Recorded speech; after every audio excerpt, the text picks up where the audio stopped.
Hello, good evening, and welcome to your Sunday night podcast. This is Ibrox, and it's Scott Patterson welcoming you to your Sunday night entertainment in air commas, right across our YouTube and our Facebook channels. Of course, if you are joining us on either of those channels, I appreciate that, and thank you for joining us.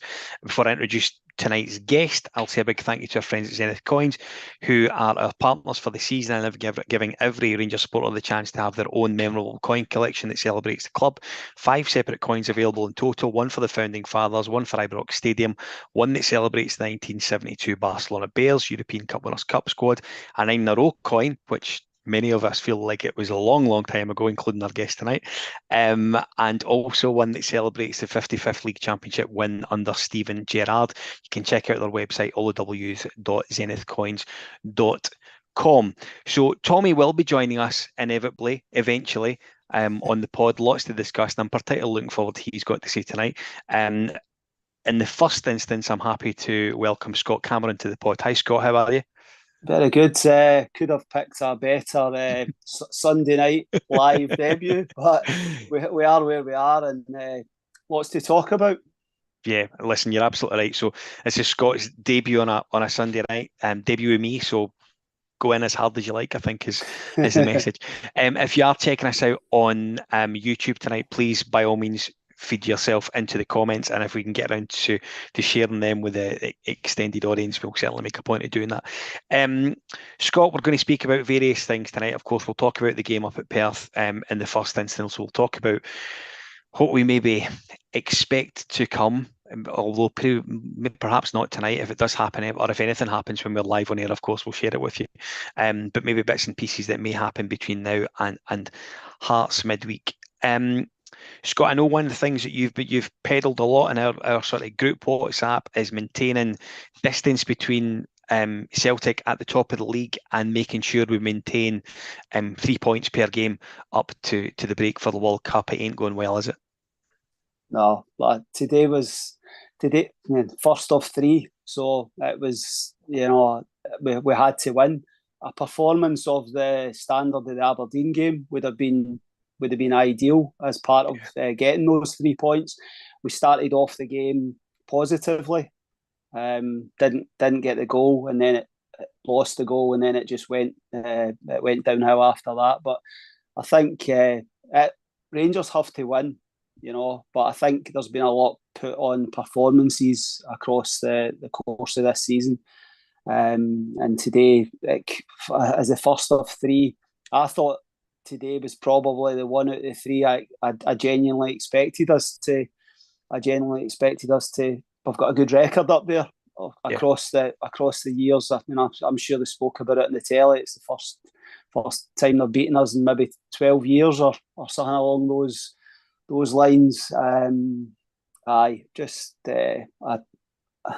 know what I think should happen. Whether it does happen is that's up to the board. Yeah, listen, I think we're all in a boat just now where we've got our preference and our idea as a guide as to how things should arguably change over the next few while. I've got my own, which we'll probably share as the pod goes on. So we'll go up there and starting 11, I don't think was overly surprising, to be honest with you. McGregor in the sticks, back 4 with Tav, King, Davies and Barisic. Sands and Lundstrom playing as that 8, which we'll come to shortly. 3 of Sakala on the right-hand side, second game in the bounce, unheard of for him. Tillman playing as the 10 in his position, thankfully. Ryan Kent on the left side, which I think we'll probably hear a little bit more about as the next hour or so carries on. And Cholak is the man leading the line, I think, now as our leading striker, and rightly so. When the team came out, Scott, there was nothing about the team that didn't make me think that we were going to go on and get 3 points quite comfortably. Listen, I was much the same. I think Yilmaz, obviously off the back of his injury, that was the team. As long as everybody was fit and available, that was the starting 11. And as I said earlier, we started the game well, and the starting 11 looked as though it was the right one at that given moment. Yeah, listen, I think you're absolutely right. I want to just feed into some comments that have appeared on our YouTube feed. Martin Mitchell confesses his love for Gio, but he has to go with a no structure, no passion, which I think we'll come to later. Curry Muncher is referring to, we're on the boat that we're on just now is called the Titanic, which is perhaps quite fair. Gary, who comes into the comments, the way I feel about Gio is going as the compensation involved, and I think that's a discussion that we'll probably come to a little bit later on. The fees that would potentially be involved to pay off Gio and DeVos and Mackay and Bowley and all the other guys that are in the background as well would be an astronomical amount of money, one would probably imagine. And it's something that I think will come up very shortly at the AGM. I want to get into the game now, if we can, Scott. Tommy is on the verge of joining us. Tommy, can you hear me? I can, yes, I'm here. My apologies to both of you and the listeners for my tardiness. Although I had pre-warned, I was travelling and I finally managed to make a late run into the box. There we go. It's good. It's good to see someone done it today. So, Tommy, we've just started to sort of catch up on the game generally, how it went today. We spoke about the lineup, how it was good to see Tillman in the sort of favoured 10 positions, Callot on the right for the second game in the bounce. I'll come to you first, seeing as you've just joined us. Why not? I'll throw you straight in there. One of the things that Sky made a big deal of during coverage was that we had loads of corners in the first half, and I think when the eventual stat came on, it was something ridiculous. We were like 14 minutes in, and we had something like 72 corners or something like that. It was really, really bizarre, the amount of pressure that we were having in that first sort of half of the first half without really doing a lot, it has to be said. Yeah, I mean, I've got lots of bricks, doesn't mean I built a wall. Scenario. And in terms of, I think you could look at it a couple of different ways, but you guys might have already covered some of this anyway. But Rangers looked busy and looked full of intent at the start of the game. Actually, when you break it down, and you maybe get into the nature of just how important are XG numbers and all that, and I know some people are really, really big on that kind of data stuff. Some people not so much. I think I'm probably on the left-hand side. Data. Just need to understand it, Tommy. Well, numbers are fairly binary and they don't talk to you, so correlation, causation, and context. Generally the three things that are missing when somebody turns up and goes, look at these XG numbers, and I put them in a lovely, PowerPoint pack. Yeah, magic. That's good for you. I'm sure I'll get a host of I don't know, zeros and ones sent to me, and that might be abuse. It depends. Right, asterisks and exclamation marks. Yeah, the matrix will react to me here. But back to the point, which is, if you take it, right, I'm not walking past, I'm not denigrating anybody who looks into the XG stuff, right? It does serve a purpose, that I get all that, I'm being glib, right? But Rangers, you could look at that game first 25, 35 minutes, and you could say, well, Rangers look busy, they're intentful, they're intense to a degree, they're pushing forward, they're going front foot, everything that everybody's been asking for. And there's been a couple of chances there. Actually, when you look at it, they were maybe, I've tried to take the heat out of this after the result and stuff like that, but they were maybe that person in the office who sends lots of emails and walks about with the clipboard and the files and looks really busy. And then you get to the end of the year and you go, what did you deliver? We all know one. Well, exactly. I think it's me when it comes to this, to be honest with you, but we'll swiftly move past that. But, that's what it was. When you actually look at it at a bit of distance, you go, really? Were we? And were St Johnstone just quite comfortable to see the balls going out wide and do the regular thing of defending? I think we did show a little bit of intent. There was also a bit of trying to get into them from the start.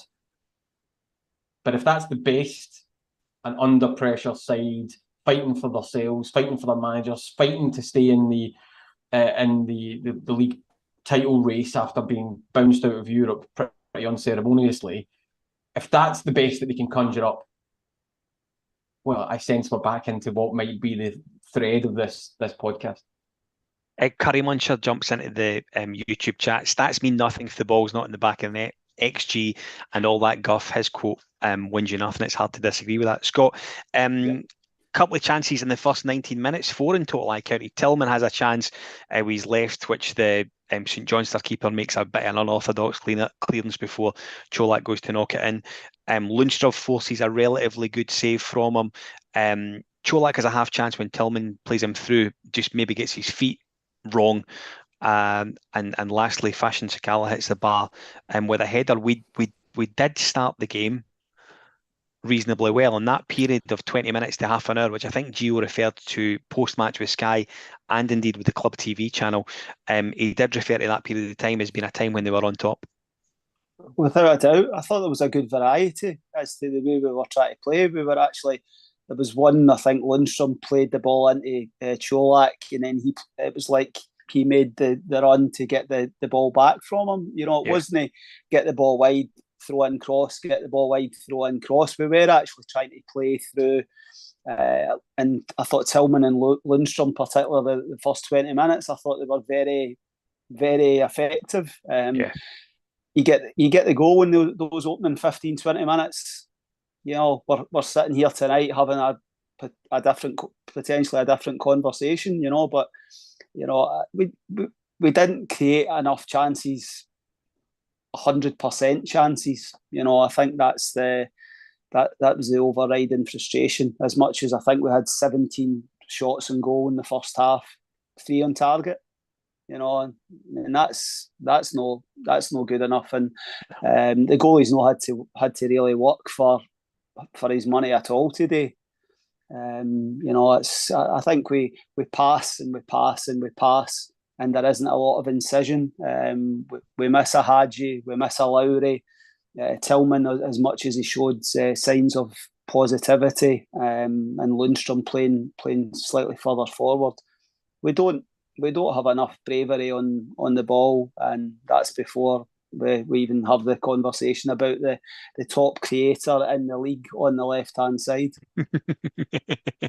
So listen, before we get on to that very man, which we will do, it'll probably be a part of the conversation for the second half. You referred to John Lundstrom, Scott, and I'll stick with you for this point because he created my first real on it. Listen, it's hard to believe. Someone with 2 kids, thankfully no pets, bonfire night and fireworks all night. John Lundstrom was the guy that gave me the most frustration this weekend. And for one thing you expect, and I've grew up watching loads of Rangers midfielders. Rangers midfielders far better than John Lundstrom. Far better. You never down tools when you're playing for Rangers in the centre of the park, ever, at any point. Completely not negotiable. You do not down tools. He'd done that for the goal that led to St Johnstone taking the lead. I don't want to say he ran out of puff, ran out of effort, was frustrated with Fashion Sakala. He stopped. St Johnstone break. Defensively, we're a shambles at that point. Tav, again, and he does this every so often, clears the ball up the right wing, largely aimlessly. St Johnstone regain possession. And there's a bit of faffing about. Ben Davies doesn't sort of shower himself in any glory at all when it comes to clearing the ball. However, the finish from the boy at right back for him to score his first professional goal, Scott, was an absolute cracker, wasn't it? But it was a catalogue of errors from our point of view, and it starts so far up the pitch. St Johnstone just shouldn't score from that. I mean, at the time when you're watching it, it's only when you watch it back how poor Lundstrom does in the middle of the park.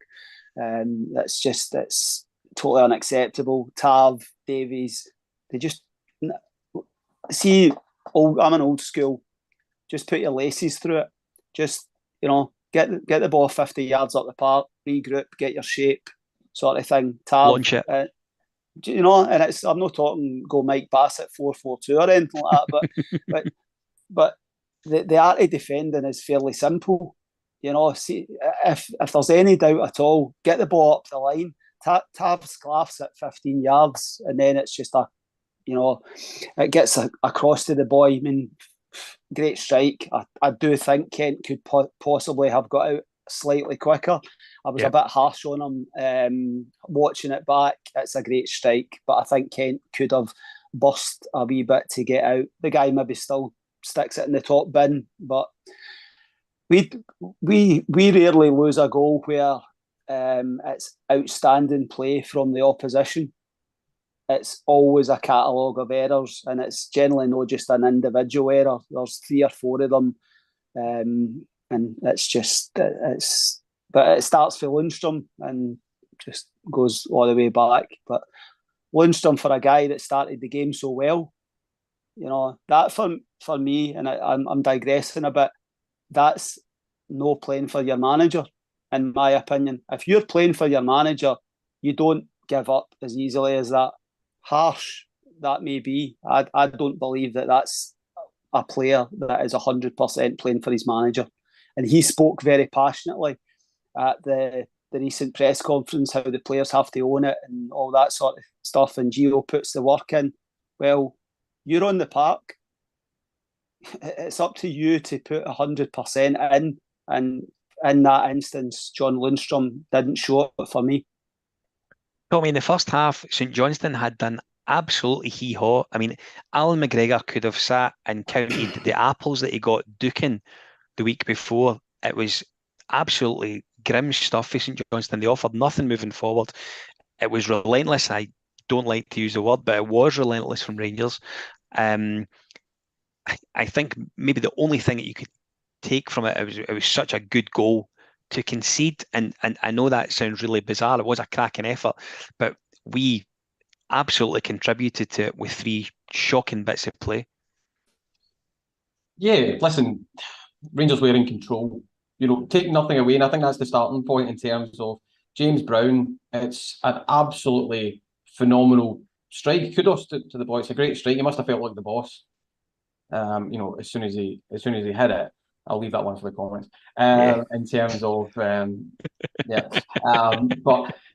and I'm not going to duplicate what Scott's just quite rightly said there in terms of the catalogue of failures that get you to that point. It's really poor defending. You could say that about any goal to some extent. That's the cliche, I suppose. But we've got absolute certainty there in terms of the poor, midfield play, the lack of closing down, etc. And we're just guilty of that type of stuff, quite rightly. You don't legislate for an absolute ping into the top corner, but it is what it is. The problem, I suppose, the Rangers, the wider question, I'm broadening your question out there somewhat, which is Rangers in control, dominant, don't score. Then they concede, and the shock to the system is noticeable.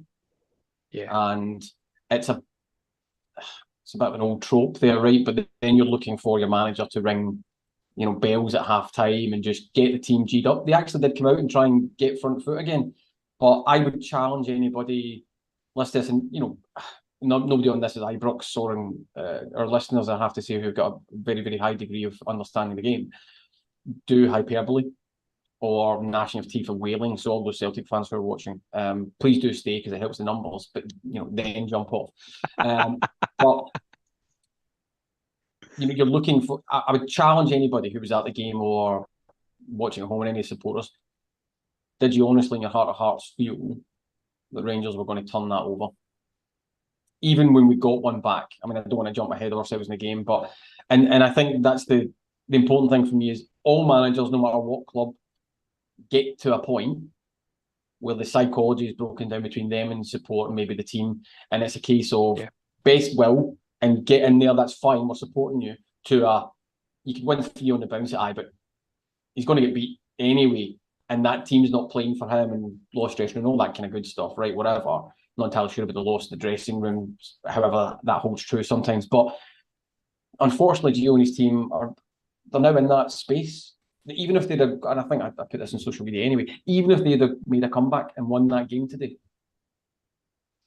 the basics of the performance, the problems, the cycle of seeing the same thing over and over again, the Rangers deja vu, it just doesn't work. It's not there. And so at some point you have to be relatively ruthless. Rangers, as a club, 7 points isn't a massive amount. Celtic won a fantastic run and Ange Postecoglou has done a great job in there, and that's fine.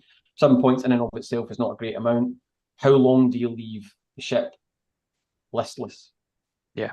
Because at some point in time, the deficit becomes way too much. And some people might argue with me and say the deficit's too much already, but it's not over the horizon. And so do you think, and it's a rhetorical question if you like, or an answered question, please in the comments as well, do you think Gio and his management team and this squad will turn that around? I don't need to give you my answer. I think it's probably implied. Yeah. Listen, if you're watching us tonight on Facebook or Twitter or YouTube, listen, we thank you for joining us. It's this Ibrox on your Sunday night. Scott Patterson with the Sunday podcast, welcoming you to what will inevitably be, I'm sure, quite a busy week. Tommy, How many supporters do you think said at half-time to their fellow Rangers supporting chums, this is a really big 45 minutes for Giovanni van Bronckhorst? I think I'm still hoping that somebody's going to get the boss I know joke you. in the comments, by the way. Right? I'm really disappointed with everybody if somebody doesn't piece that together. But and quite childish of me that I've had to point back to it. But yeah, everybody was, and I mean, you can make the argument. I don't particularly like that grandstanding nature in terms of every 45 minutes for Rangers is a big 45 minutes, right? I mean, okay, whatever. But I don't think it was a big 45 minutes, if I'm being honest with you, in terms of Gio and his team and this team. I think the jig was already up in a lot of people's minds. And that's why I'm saying, even if a comeback would have happened, it's 3 points, which means it's not the gap's a little bit smaller, but the hole under the waterline of the belief in the management team and how they get the best out of this squad, that's already happened. There's already a fissure there, and I'm mixing my metaphors slightly, right? But like I said, that's already happened. That distance between the support and the management team has already clambered over the manager and went to the board. And when that happens, it's already too late. And I'm sure people can tell me lots of scenarios where that's been able to recalibrate and managers have turned it around. I think they'd be probably thinner on the ground, right? But once it already escalates to that point and people are saying quite openly that we don't want this, that's it. So in terms of big 45 minutes, I'll agree with you to the point of it was a 45 minutes from a numbers game in the league of points. Was it a big 45 minutes in the tenure of Giovanni van Bronckhorst? No, it's already happened. Yeah, fair point. Listen, Scott, I want to do a little bit about the second half. I actually thought Tommy's absolutely right. He alluded to it very slightly. We started really quite well in the second half. I felt sort of had a few decent chances right at the beginning. I have to say St Johnstone had a few decent chances as well. McGregor involved with a melee and with David Witherspoon earlier in the second half. There wasn't really a lot to report. One of the things that surprised me in the 60th minute was he took off Tillman, who I thought was playing really quite well. And I don't know if he was injured, probably is. But to take him off after him playing relatively well after an hour. Now, I appreciate we're 1-0 down, but I would have argued he looked perhaps our most creative player today. And I appreciate saying that is maybe a bit negative in the back of a 2-1 defeat. However, I did think he looked like the one that was capable of causing St Johnstone some problems. To take him off was a wee bit surprising.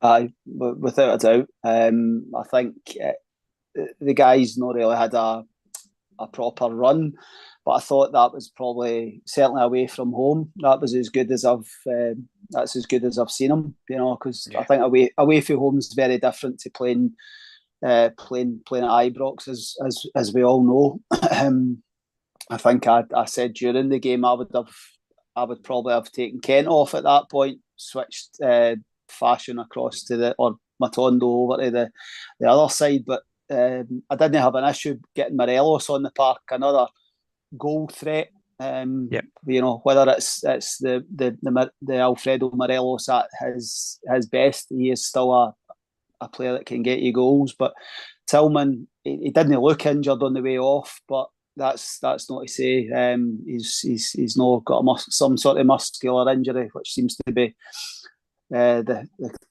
sort of thing for all the players at the moment. But it was a strange substitution for me. And Scott, shortly after that, St Johnstone scored again. It was a really poor goal to lose.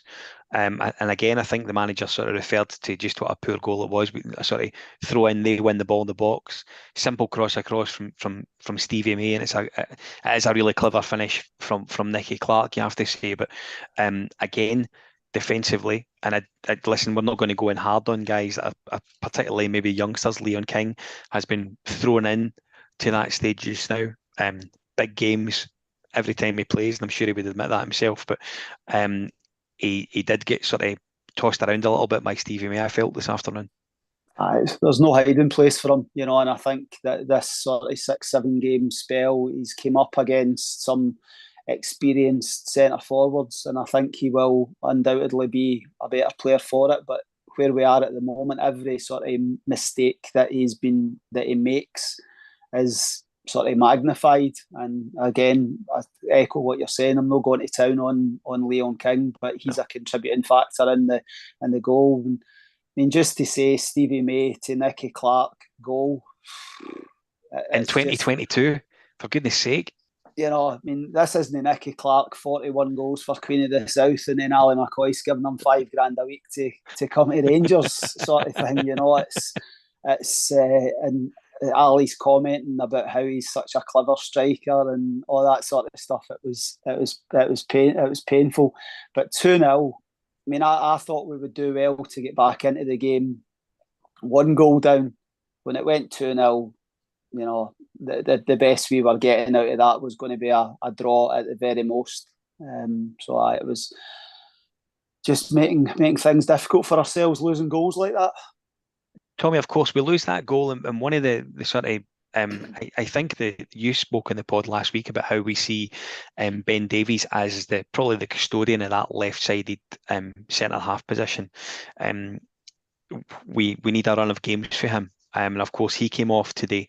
And again, I would argue that doesn't help Leon King's development, playing beside different guys every so often, through no fault of his own, and more through circumstances that, of course, we're experiencing in the club as far as injuries are concerned. However, it must be frustrating for King, I think, in the first instance. But in addition to that, Ben Davies not been able to sort of string together a run of 90-minute games must be really, really, really frustrating for all around the football club. Yeah, I mean, he's bought as a, if you like, for want of a better way of putting it, the premier centre-back pairing. Yeah. Davies, Goldson, that's your...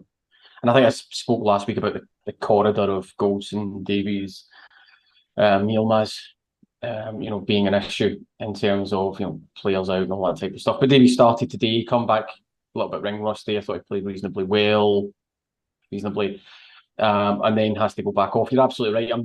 I'm trying not to duplicate exactly what you just asked me in terms of an answer there, unless I want to give myself a very easy shift, but I don't think that's fair.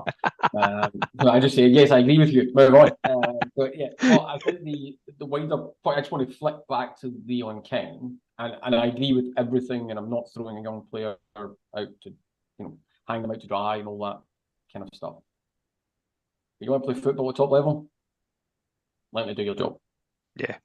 And we find ourselves in a position that Leon King has to learn that they're very, very sharp. He can't go away on loan at the moment because we don't have the bodies. He's going to have to do it. And, he's had a pretty tough couple of days coming off the back of Ajax as well.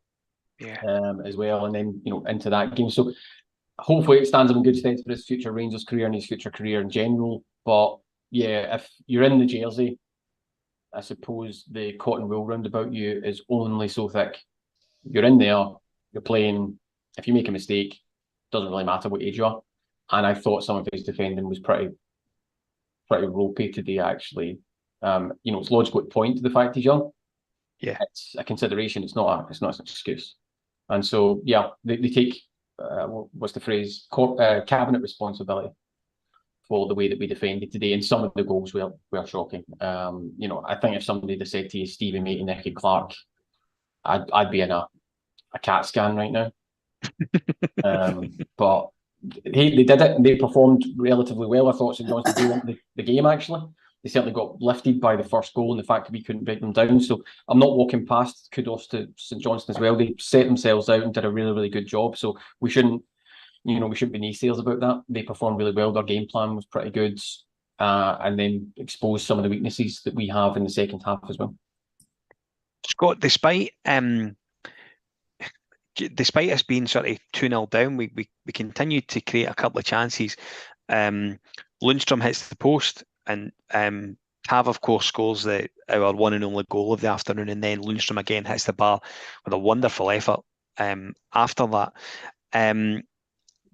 At that point, it became a little bit panicky, I felt, and we were just launching the ball into the box, sometimes aimlessly, I felt, just to add to the cross count that we'd built up over the weeks.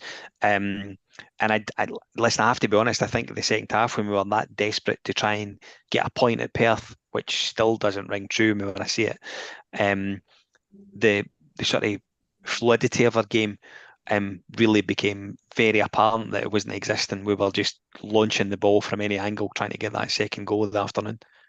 Just desperation. You know, Yeah. I mean, I genuinely there is a lot of lack of confidence within the side. I think there's a lack of belief within the side. Our performances away from home across probably the last year, we've stumbled. We've stumbled to 3 points on more than one occasion.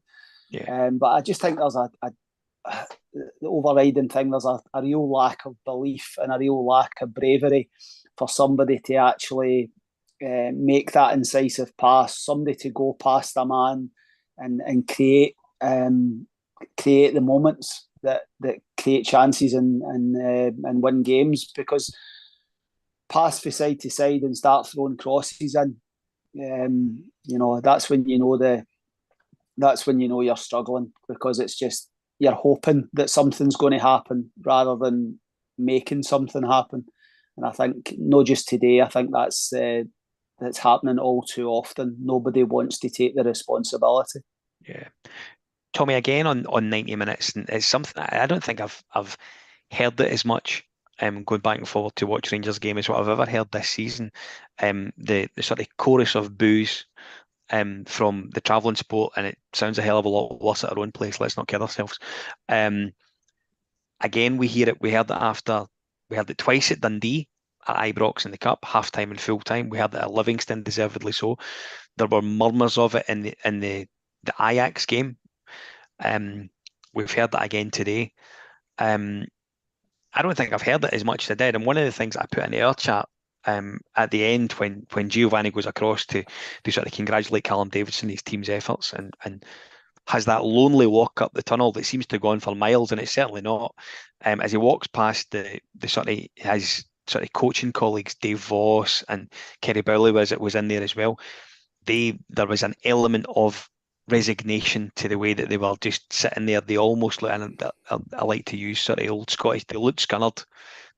I felt there was, for the first time I've looked at these guys and thought, I don't know if yous are here for any sort of battle whatsoever. Yous look quite fed up. I think that's probably a fair synopsis. And listen, it sounds a bit trite, but they're human beings, right? Nobody sets out to do a bad job. Yeah. Right.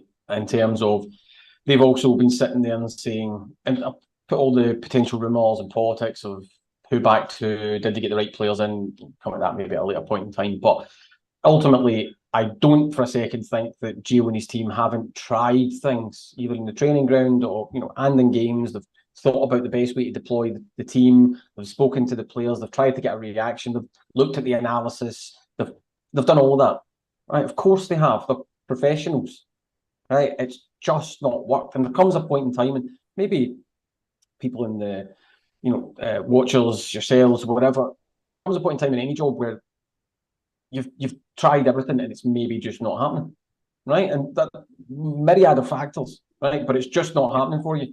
And then you need to ask yourself, what's probably the most important question is, do I keep going and wait for somebody else to make the decision, or do I make the decision myself? Yeah. Now that leads into a wider thing of, do we have people who have got the gumption to make the decision for anybody else? But that's a different question. Ultimately, I think that's where they are. We've been watching, so you've just rattled off a couple of games there, right, which is a spread of time as well. But there's been inherent problems since the moment the Gio's took over, right? And we've been able to patch over it and gloss over it because transfers have come in. We got Europa League final and all that good stuff, right? But there's been a thread of problems. They've not been able to be sorted. Now, some of that's to do with Gio and his team and the way they set up or whatever that is, right? What I want to make absolutely certain of, though, is that nobody walks past the fact that some of this squarely lies on the players' shoulders. Yeah. There are players in that squad who have, I wouldn't say been stealing a wage because that's unfair, but who have maybe been slightly found out, that go missing in the big moments, go missing in the big challenges, and they've been able to go over it because other players have picked it up for them. But you could rattle through a lot of that. And again, if somebody brings out the stat book and all that, I'm sure they could rhyme off how great everybody is in terms of some of the numbers, right? But the basic level stuff. So if you're going to clear out the manager, etc., and that's a bugbear with me with football in general anyway, right? You're going to clear out the manager, look at the tools. And you can take the word tools whatever way you want, right? But look at the tools that he was got and the way that they were performing, because if you get yourself to a place, and some people are saying, I don't agree with this type of scenario, but he's lost the dressing room. Well, those players need to look at themselves from a professional aspect, because it's your job, whether you believe the manager or not, to go out and give everything. And again, does anybody here think that all of those players were giving absolutely the maximum they could? I think those are some of the question marks. So if you're getting rid of Gio in the management team, you've also got a question when it comes to the end of the season, no matter what happens, in that some of the senior members of this squad absolutely need to go.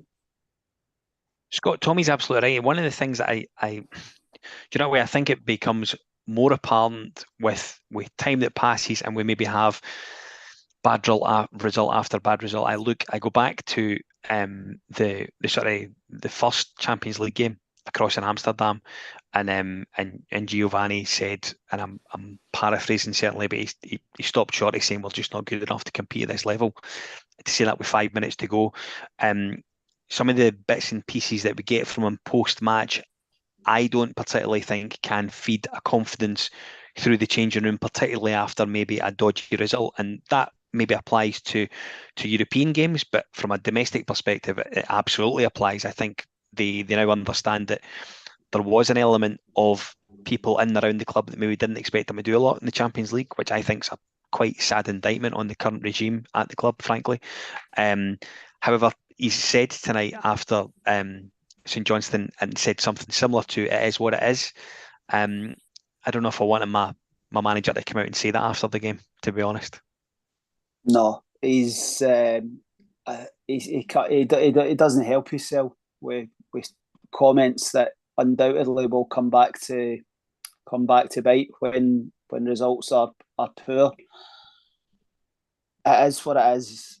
As a staggering statement for a Rangers manager to, I think that to steal I'm completely scunnered with this situation, and this group of players they aren't doing what I want them to do.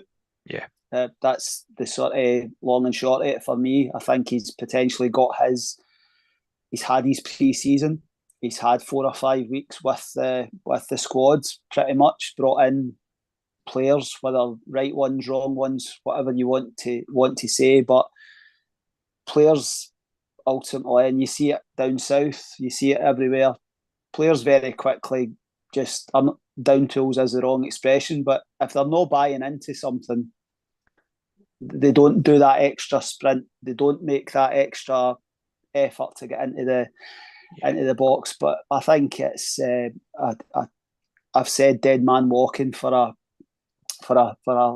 number of weeks now, and I think his post match comments, all the way back to Ajax, as much as I didn't expect us to go and qualify out of the Champions League group, and I knew we were playing against better sides, having just paid £180 at your bank account, to hear your manager straight away saying, this isn't, we can't compete at this level, this is just too much for us, the defeatist attitude that it undoubtedly gets into the head of players. Players aren't daft, well, some of them are, but anybody with a wee bit of savvy thinks, God, I know this is going to be difficult, but I mean, the gaffer doesn't believe in us. What chance have I got to have any sort of belief? Yeah, and I think belief comes from within. I'm a great believer in that.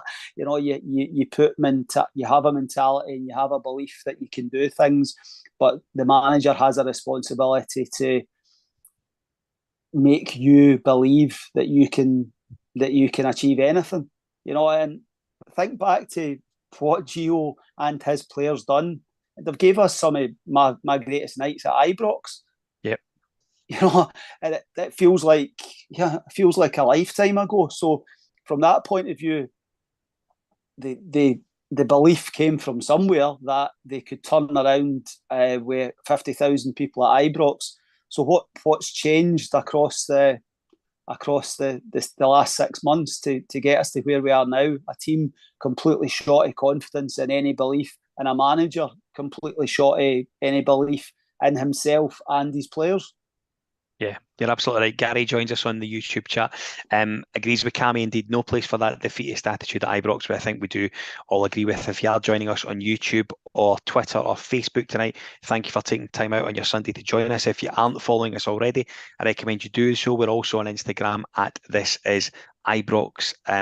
Be sure to toggle on your notifications when you follow us on YouTube, so you get a wee message every time we go live on a Sunday night, Monday, Wednesday or Friday when we do our 7 p.m. bulletins. Tommy, huge AGM coming up. And listen, I make no mistake for speaking about it again. We spoke about this last week, but I think it becomes more and more prevalent the closer we get to numbers being released at some point in November and the date for the AGM being confirmed at some point when the World Cup is on. Listen, the supporters and the shareholders go to these sessions and they have a responsibility to vote people in and or out. And I think at a time when the club is needing such brutal root and branch treatment, and I make no apology for saying that, because I think one of the problems that Giovanni has just now is coming from people above him. Whether you believe they've went as far as they can, or the pot's empty, I don't know. But I think this AGM has real potential to be.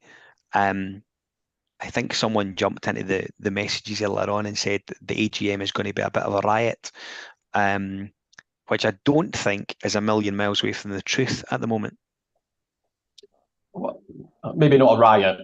I'll maybe take slight exception with that particular word, but I do think it'll be challenging.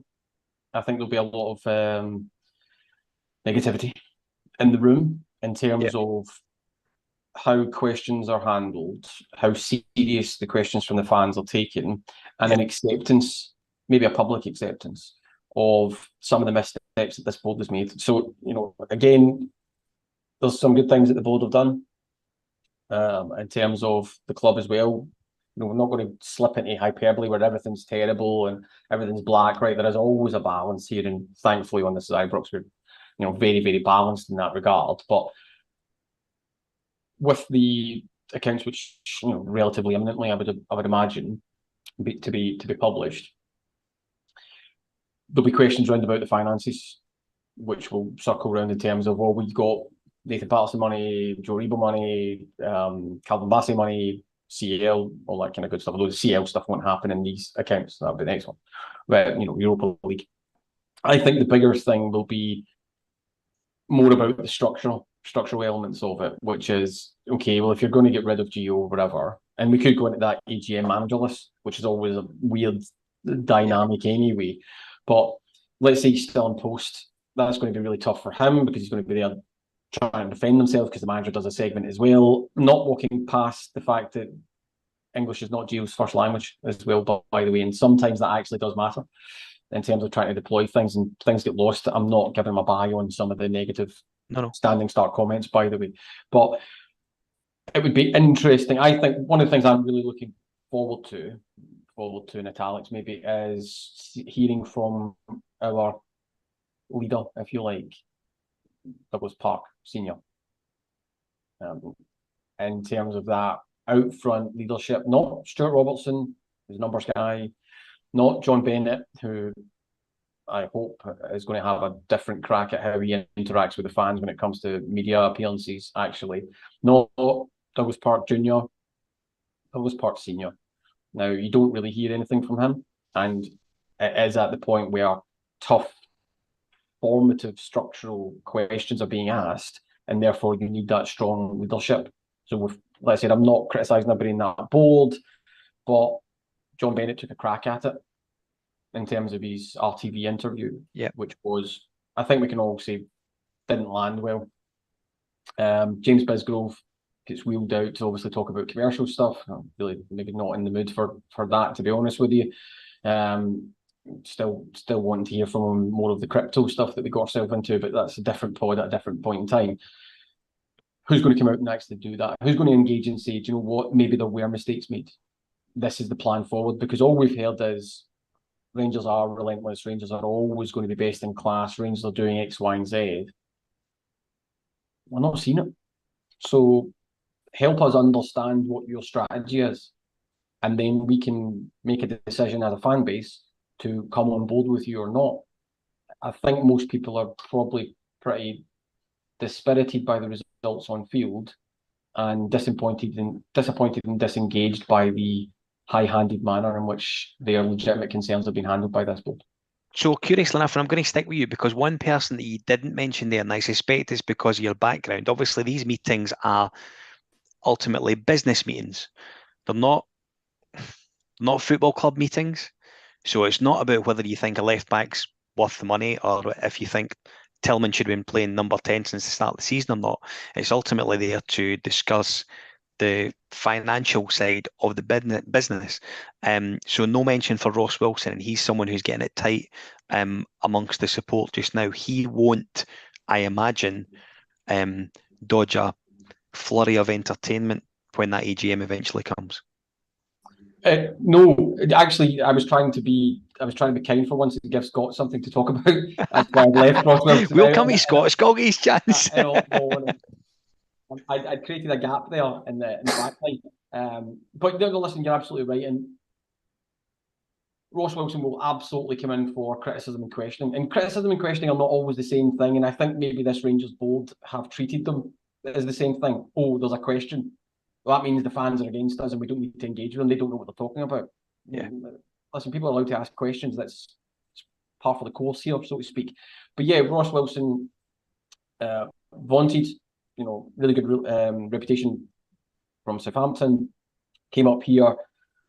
We hear a lot about what he's doing behind the scenes, and there's been some good stuff and there's been a lot of bad stuff. And right now he's in a bad moment in terms of, you look at what we bought, and it's not playing on the pitch by and large. It's not performing. And you can say Cholak's a great standout. Tom Lawrence as well. If he would have been fit, that would make a difference. Tillman fits and starts, but he's got pedigree. But for that, you've got Matondo. You've got the strangeness around about Yilmaz, although I do think Yilmaz is a good player, I have to say. And then some of the gaps. So is it right that we're staring down the barrel of Morelos and Kent leaving? Could we have shipped them on earlier? Right? All of these things are his questions, although maybe with those last two, somebody has to be willing to buy them. Right, to some extent, at the number that we want, because you get criticised if you let Brian Kent go for 3 million. If that's what you're going to get, you're still going to get criticised for it. Yeah. The point being, he doesn't get a buy. We were told that he had a clear plan, a strategy to get us the best young talent. Not entirely sure of that, and we've lost 2, depending on how you want to chop your ages up, 3 of our best young talents recently in Patterson, Aribo, and notably Bassey. We've got aging players as first team regulars, and we've got some players who are not up to it. So what's he doing in there? What's the investment? I really don't want to hear too much about Edmiston House. I want to hear about what are you doing from a strategic point of view to analyse. And I believe that a lot of the recruitment team have been shipped out and there's been more coming in as well. That's always an odd sign when you're refreshing the entire team. That tells you something's maybe not quite right. So yeah, it doesn't get a buy in any way, shape or form. And I definitely don't think it does. There's questions to answer there. Scott, the board are inevitably going to get flack. One of the things that I remember when Stephen Gerrard was interviewed after winning 55, and he sat with Emma Dodds and he sat with Chris Boyd, and I'm sure Ali McCoist was there as well, actually. And one of the comments he made was, and again, I'm not quoting him directly, but it was about fixing the roof. And I think one of the things that the Rangers fans, because we don't forget, I think it will be brought up. Do you know what I mean? How are you backing the manager? How did you back the previous manager? How are you backing the current manager? If we were to change, how do you back the new guy? Well, I mean, we spoke about it going back to the summer of 2021, was that? Yeah, 2021. And I think where we are now is as a result of the inactions and the poor decisions that have been made since then, through deciding not to sell a player out of the 55 squad to potentially reinvigorate the squad if the funds weren't there for the manager to bring in a fresh face to make us better. And you then have poor transfer windows. I think the window we've just had has promise. There's question marks over some, but there's just so many questions, and I genuinely believe that as a club we were complacent. They believed that and this is not Steven Gerrard, I think the board and a lot of people within the club thought that the Holy Grail was achieved. And John Bennett made a statement within. John Bennett speaks very well, apart from his recent Rangers TV appearance, when he said there's only two numbers that matter: 150 and 55. Right? No, I'm sorry. Rangers winning 56, 57, 58 is more important than anything. For 150, as a club, we were a shambles. We barely marked our 150th anniversary. So I'm digressing here, and it's just so many mistakes from the board down to the players on the park across the course of the last 18 months have us in this unbelievable situation, which I would never have actually believed towards the end of 2022 we would be so far behind in the league, and such a shambles on and off the park. Ross Wilson, why was he not wheeled out to actually give some sort of update? I don't think he's been heard since February, March time. Quite happy to be wheeled out and when Aaron Ramsey appears on the last day of the transfer window, but at least give fans a half-hour update as to X, Y, and Z, what's happening. It's like Chinese whispers. This person's left, that person's left. Who knows? Because nothing's communicated properly, and that communication that's another thing. I've went a bit all over the place there, Scott, but there's just so many areas of frustration from top to bottom within the club at the moment, and ultimately the manager carries the can for the results and the performances. But don't kid yourself on that he's the only one responsible for where we are tonight. Yeah, listen, I think you are both absolutely right. One of the overriding things, and this really disappointed me in the current board. And Tommy, I think you're right. I don't think it is terrible. I think the board have done some good things. They've certainly been on the end of some things that have raised a few eyebrows. There's no two ways about it. However, disappointingly, after winning 55, one of the things I always remember 9 in a row after we won the league, the following season, the sort of rising of the flag to celebrate it. The rising of the flag after 55 was a real sort of horrible occasion, and it should have been something that the fans should have celebrated. They weren't there to see them. They weren't there to shout them through it. The players done it all off their own back, which I get, I understand. That raising of the flag should have been a huge celebratory moment, and it was a bit of a damp squib, to be honest with you. So there are questions that will be levelled at the board, and deservedly so. Tommy, listen, we're into November now, and 7 points adrift. And I think, looking at the comments that I see in front of me, the general consensus is that it is time for change. With 2 games to come before the break, do you think the board have got the balls to try and make any change at this stage, or do we have Giovanni for Wednesday and next weekend? So keep me honest here, guys. That's Hearts St Mirren. Yes. All right. I don't think this board will make that change within the space of those 2 games. I think Giovanni Van Bronckhorst will lead the team out for both of those games.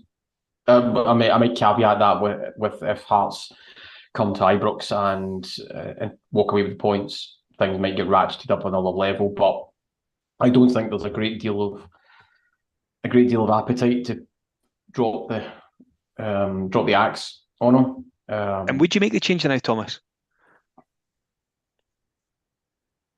I'm not a massive fan of. I'm choosing my words very carefully here. I've made it very clear. I think Gio's done. Not great language, but I think he's expired in terms of his goodwill, etc. Because of the nature of the performances, etc. You're not going to turn to his back. Or Roy Mackay's not going to step into the job, right? It's a wholesale clear out. So my question is, where do you go? It's fine to say Gio has to go, but actions, consequences. So what's your interim solution?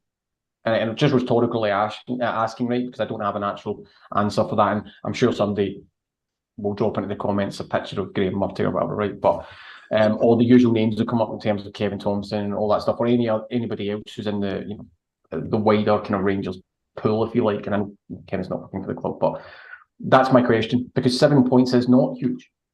Yeah. Right, so that comes back to the point of, do you think Gio can get to there? And remembering Gio's presided over wins recently. There was the Livingston game and now today, but there has been wins in there. We were all pretty happy with the Aberdeen game. Aberdeen are a poor side, but we're pretty happy with it. So, do you get to a place whereby Gio keeps the team and the board are having conversations with new managers in the background? Because I'm not a massive fan of interim solutions. Because then you're essentially, I've never seen an interim manager beyond maybe 1 or 2 games do an amazing job. So you're essentially raising the flag on that season. Whereas a new manager coming in, the players know he's permanent, and you might get a bounce, especially if he's allowed to bring in some players with him. So that's what I may be looking at. I would prefer, and people are quite rightly going to disagree with me, I would imagine, but in the absence of a good interim position, I would say you stick with at least what you've got right now until you can appoint a permanent manager, and then it's handshakes all round, best of luck, Gio, and backroom team. And remembering those negotiations, even if somebody's a free, take a while, because you have to get the manager. He has to agree with his backroom staff that they want to come, and if they don't, they have to source somebody else. There's people in the club who need to be leveraged out, all that good HR stuff that needs to happen. And then inevitably there's conversations about, would I wait that director of football in terms of Ross Wilson, who's supposed to be the continuity candidate, right? And then what's my budget? And how quickly can I move on that budget? So a couple of threads in there, or maybe wind it out, but it's not as simple as saying, and I'm not being patronising to anybody here, it's not as simple as saying Gio out and team out, because what do you do? And I think I'd probably, for all his faults, rather have a manager who's done the job and a management team in there than somebody stepping up from the reserves. Scott, he's 10 days shy of a year in charge. Ordinarily, you would say managers do traditionally get that length of time. And you look at Gio's situation, he took us to Seville, he won us a Scottish Cup last season. The negative side of last season was he came in, we were 4 points clear at the top. He's had a couple of scuddings at Celtic Park, which I've spoke about in the podcast before. No one I think will ever sort of get by that. I find it hard myself, particularly the manner of the second one, because it was identical to the first. Do you think the board will make a decision this week on Giovanni's future? I think Tommy very eloquently puts it there. I mean, we could be in a position in a week's time where we're double figures behind, whether Gio stays or whether Gio is removed tomorrow morning. I think there isn't the fact that we're almost a year since that Hibs game when David McCallum stepped up from the B team to be that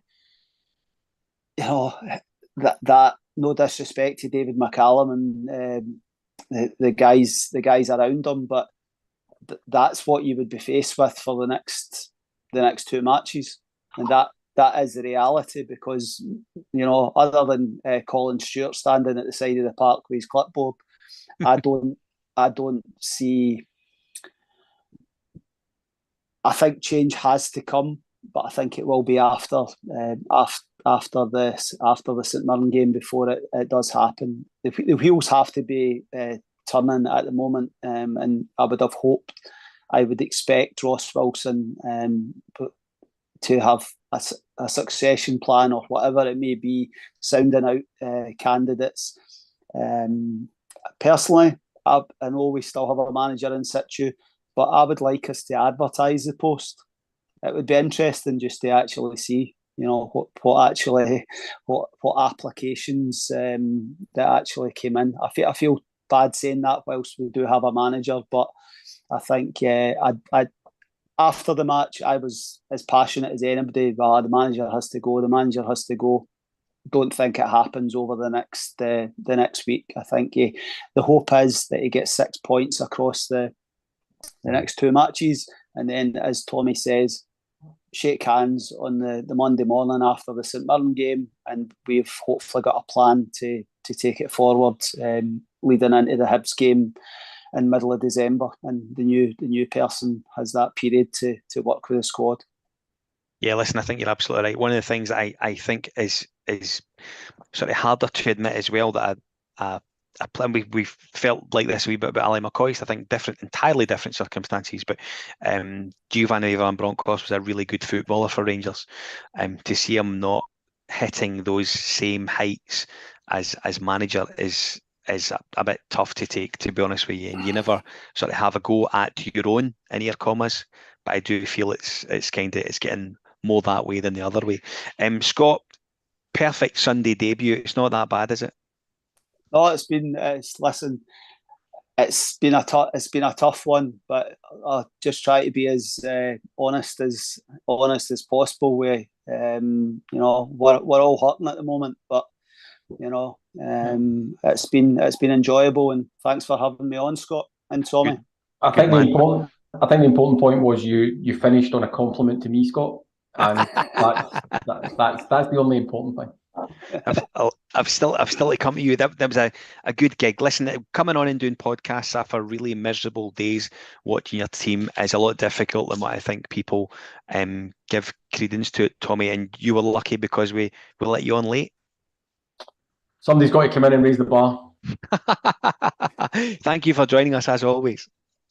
Yeah, no, listen, thank you very much. It was nice to get the call up off the bench, and you guys allowing me to actually interact with people for once. Listen, you're right, and the same goes back to you as well, Scott, hosting.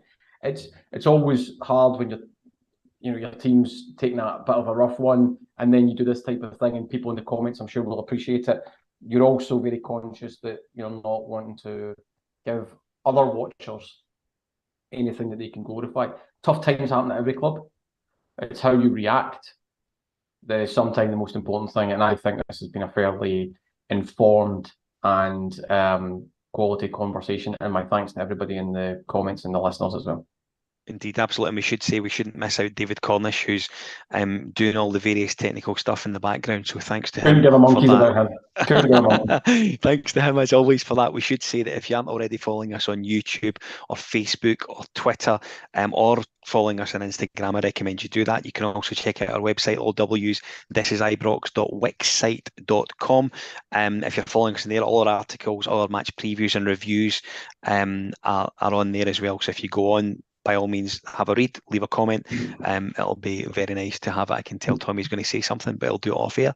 Thank you for watching tonight. Don't forget, you've got Craig and Kyle, and I'm not sure if Adam can host on the Monday, Wednesday, and Friday bulletins this week, all live at 7 o'clock. If you can check them out, I recommend you do. Ultimately, Tommy and I and Saf are back next Sunday for the final podcast before the World Cup break. We look forward to it very much. Have a great week. Good luck to whatever happens in Rangers world this week.